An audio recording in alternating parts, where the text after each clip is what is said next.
I want to talk about the future of juggling, but before we know what's going to come next, we kind of have to know where we are right now.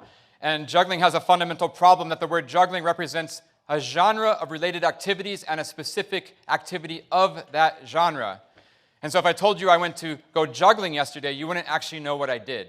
I could have balanced a stick on my finger, maybe I could spin a ball on my other finger, or of course I could take a ball and throw it and catch it. And that's normally what we think of as juggling. But when we see someone juggling like this, we don't say anything else than, well, you're juggling. This might more accurately be called toss juggling, but that's really not in our daily use of the words. And so it'd be the same as if you have your sports, basketball, football, hockey, and soccer, but soccer is called sports. So you meet someone and you say, oh, what do you like to do? Oh, I play sports. Yeah, I play sports too. What do you play? I play basketball. Great. What do you play? Well, I play sports. Yeah, I know. What sport? No, it's sports. It's a who's on first, what's on second situation we have going on. And so it turns out that actually juggling, it's not a technique, but it's a context. I'm going to try to talk to you about that right now. So if I put this ball on the table, is that juggling? Did I just do some juggling? No? Okay, let me do the same action, the exact same action, putting a ball on the table in a little bit of a different way. So I'm going to go like this, pick the ball up, and put it on the table. And now, was putting the ball on the table juggling? Yeah? Okay. I have one final pattern for your consideration. It looks like this. And now, is putting the ball on the table juggling? And commonly, the answers are, in the first example, people say, no, that's not juggling. The second example is, oh, it's a little bit more juggling. And in the last example, yes, that's obviously juggling. So juggling is not technique dependent. It's the context for the juggling. And right now, juggling is in a long, narrow tunnel of innovation.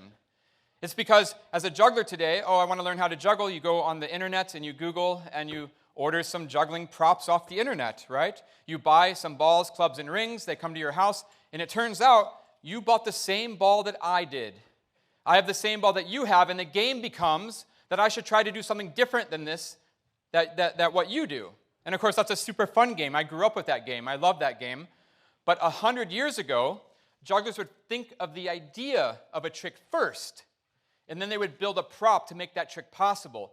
So for example, and this is a real example, if you wanted to balance a piano on top of a chair, on top of a broom on your head, 100 years ago, you couldn't go on the internet and just order that balancing piano to your house. You had to figure out how to build a piano light enough to balance on your head, and you would construct a chair so the piano wouldn't fall off and the broom would slot in there somehow and you put it on your head. And this was the process by which you would create juggling back 100 years ago. And now that we have these commercially available options, it's wonderful, but it really does limit our creativity because we all have the exact same tools that we're using. And so as a way to work with that process, you can modify these things that you buy off the internet. And so for example, here's a juggling club that I bought and then I, cut a hole in it. And if you saw my show last night, I did a couple of different tricks with this club that you can't do with the normal club. So you can start to modify these different shapes that you have. Also, for example, here's some normal juggling clubs, and then I put magnets on them. So you can explore this way. That's still not the exact same thing as thinking of the idea of a trick first and then making the shape to make that trick possible. This is modifying already existing commercially available props. And I wanted to explore that process from 100 years ago in my work today. And so I was thinking about what kind of juggling trick would I like to invent first before I have the object. And I thought it would be really funny if the juggling props could kind of juggle themselves somehow. So at first I was imagining that maybe the props would have some sort of hand on them, or maybe the juggling prop itself could be a hand, and then I would catch the prop, and it would catch another prop in its hand. And so I made a club that looks like this, that has a cup in the end, which can catch a ball. So I can catch the club, and then the club can catch a ball. And then I had a bunch of patterns that I imagined before I actually could juggle them, because I first had to create this club.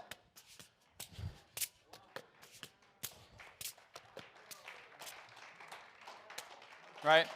So that's a process that kind of mirrors this evolution of 100 years ago. So I think part of the way of going forward in juggling is actually going back to the past. And during the pandemic, I was interviewed by a newspaper reporter in London, and he was leading me with a question and said, yeah, but with juggling, of course, you're doing all these amazing tricks, and it's really hard, and it's really high skill level, but it's really the performer, the personality, the character that's the star of the show. It's the performer, it's the star of the show. And I just had this real knee-jerk reaction, and I said, no, without the objects as the star of the show, I'm nothing. I'm not doing juggling if I don't have any objects with me. And in that moment, I realized that for my entire artistic career, I've only done 50% of my artistic process. So for example, I'll go into a rehearsal studio, and I'll try to make some new juggling. Let's say I do a pattern like this. And then I say, oh, that's a super nice pattern. I did really good work for today, and I just go home, eat a bowl of ice cream. I'm really happy. But actually, juggling is a form of visual art for me. And so I come up with the technique.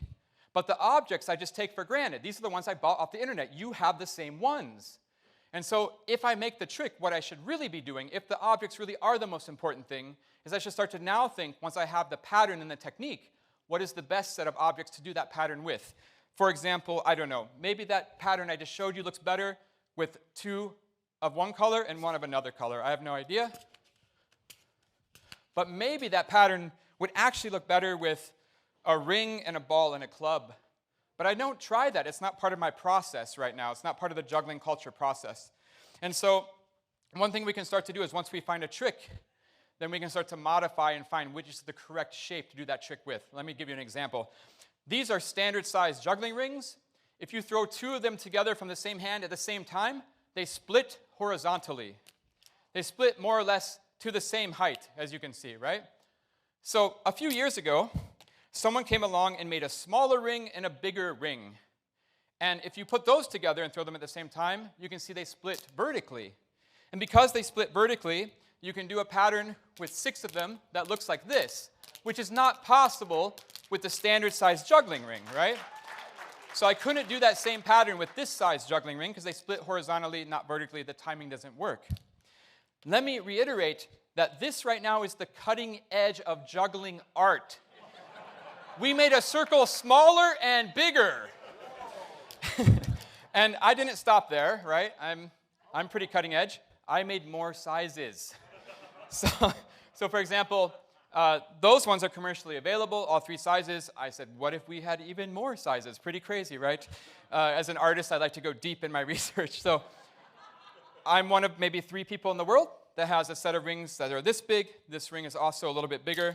Let's see if I remember how to do this here.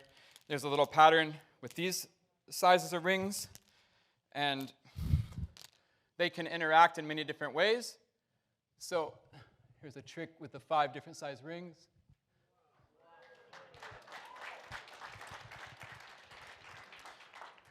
But like I said, juggling is a visual form of art, and besides modifying the size, the shape, the density, the texture, the center of gravity, the air resistance of the objects, if we think about juggling as a visual form of art, well, it's like painting, right? And color becomes very important in visual art forms. For example, this club that I bought that I cut a hole in, it's green. I hope you like this color of green. It's the only color of green available. You can have it in red and yellow and blue, but if you don't like this color of green, you're out of luck. And this blue here, this is the color of blue rings that you can buy off the internet. Imagine if you were a painter and you had one color blue, and you had to paint a picture of the ocean and the sky. There'd be no horizon. It'd be a blue square. Imagine Picasso in his blue period, one color of blue. And so what I'd like to do is finish today by showing you a new world record. It's not a world record that you maybe expected or even hoped for, but I have made 5 different colors of blue. Right? If you're a painter, you would take control of your tool set. You would mix a different color of blue. And so this took me about 18 years to get these commercially made for a real true set of juggling rings that I've spent my entire life using this kind of plastic ring, this blue, and now it's in different colors of blue. And this will be a new world's record, juggling 5 different colors of blue rings, also because I'm the only one who has the 5 different colors of blue rings. But I'll finish with that, and we can see what it looks like.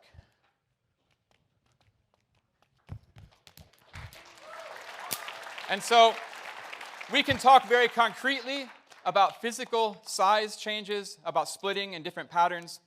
In terms of what you experience and what you think and what you feel by seeing 5 different colors of blue rings. I can't put that into words. It's art, it is an expression, and we've made all the juggling tricks, we just don't know what color they are yet, and I think that's the future of juggling. Thank you.